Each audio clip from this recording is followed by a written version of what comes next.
Bien, donc là du coup les semis de céréales ont recommencé. Là on est sur la parcelle que j'ai labourée hier, donc là les taux verts sont pas encore labourés. Je sème du métail, donc triticale, avoine, pois, épeautre. Et là je viens de faire une partie au milieu en triticale pure, donc pour faire de la semence. Donc là du coup je repasse sur du métail et je vais régler le semoir pour le métail et je vais le réétalonner pour être vraiment sûr de mon réglage.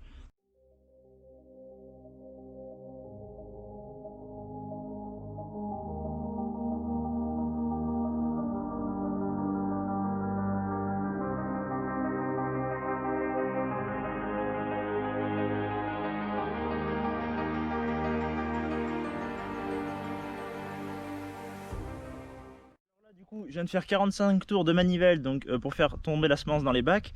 Alors le but c'est de calculer la surface pour 1/40e d'hectare. Donc combien de kilos le semoir va mettre pour 1/40e. Donc je vais calculer tout ça, je vais peser le contenu des 45 tours qui sont tombés dans mon bac et ça va me donner techniquement le poids de semence que ça va mettre à l'hectare. Donc là, mon peson, il dit moins 0,66. Donc là, c'est normal, c'est parce que j'ai étalonné le poids du seau à vide et j'ai fait une tare. Comme ça, au moins, ça ne me compte pas le poids du seau dans le poids de ma semence. Donc là, du coup, je pèse mon seau avec la semence.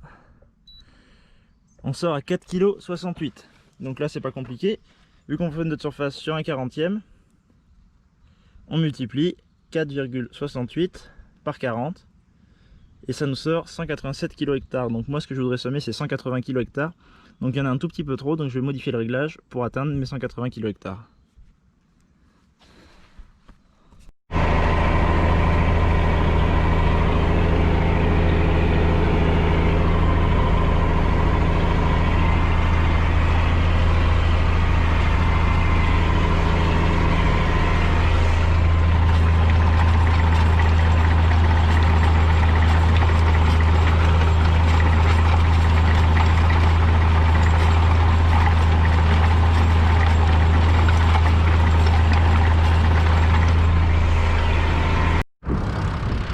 Bon, alors là ça fait pas du mauvais boulot.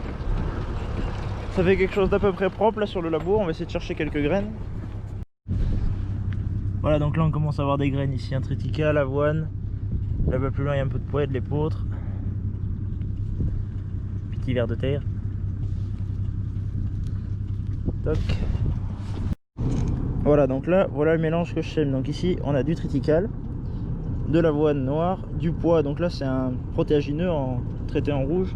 Et sinon on a deux variétés, on a du fourragé comme ça, et du pois fourragé et de l'épeautre. Alors la particularité de l'épeautre c'est qu'elle garde la balle autour de la graine. Donc là voilà, on a ces 5 on va dire, parce qu'il y a deux variétés de pois, 5 espèces dans le semoir ici. Donc là avec un semoir en fait j'en ai pour semer 1 hectare parce qu'il y a 180 kg dedans à peu près.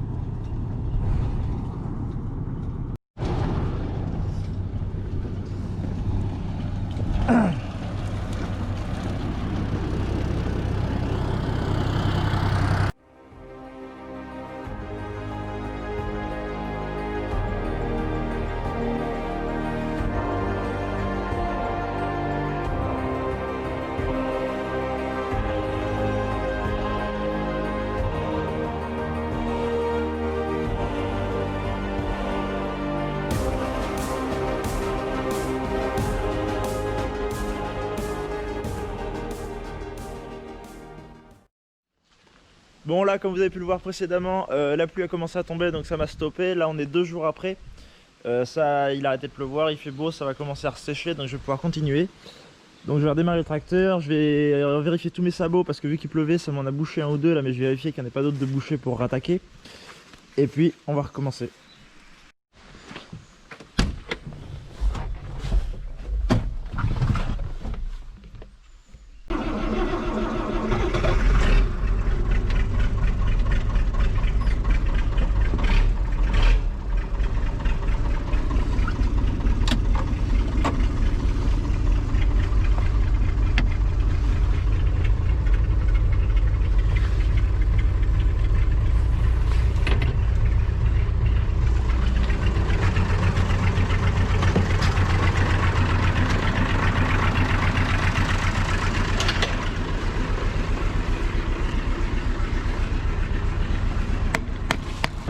Là du coup ça y est, je viens de faire 2 allers-retours, donc 4 passages.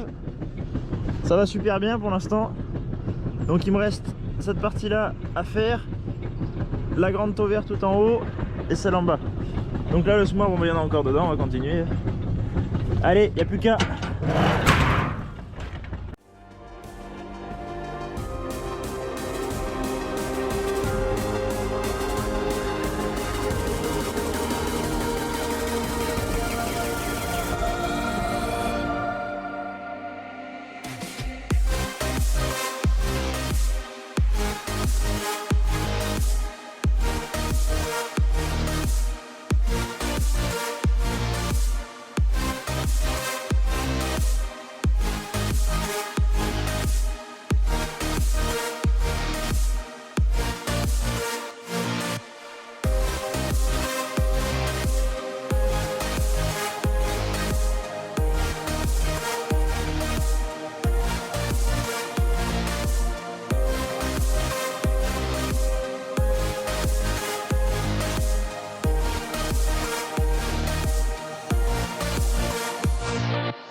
Alors là du coup ça y est, j'ai fini de semer la parcelle.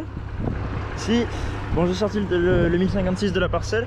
Je vais aller chercher le Nieland avec la charrue qui est au bout là-bas. Je vais aller labourer mes taux verts et après je vais finir de semer ce qui restera à semer et puis un des côtés de la parcelle parce qu'il faut que je monte en haut là.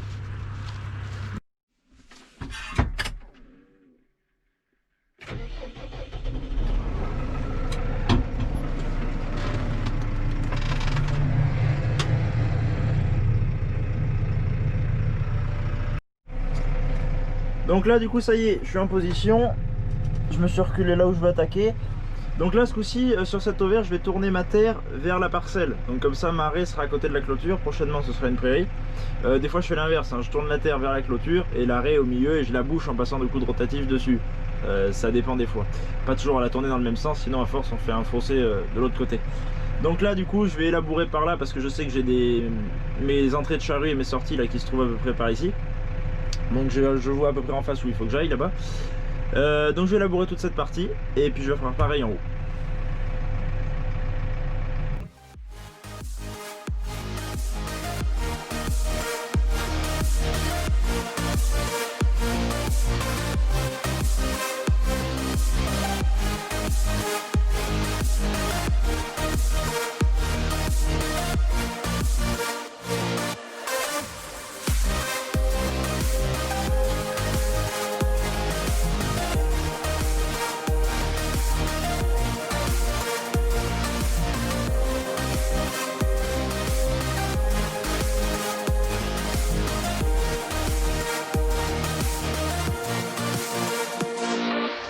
Alors là la sécurité s'est déclenchée. On voit qu'il y a une pierre là qui est coincée entre les deux rotors. Donc ça fait déclencher la sécurité de la cardan et l'air ça va de tourner. Donc là, enfin je la dégage. Bon voilà du coup une autre partie des Smith Serial de fini pour cette année. Il me restera encore une seule parcelle mais c'est encore bien mouillé pour que j'y aille. Donc là du coup je vais aller décrasser un peu le matériel, enfin dégrossir tout du moins. Et puis pas le laver entièrement parce que du coup si je dois encore en faire on va attendre de voir s'il y a moyen de faire le reste. Bon dans tous les cas je vous remercie d'avoir regardé cette vidéo et à la prochaine.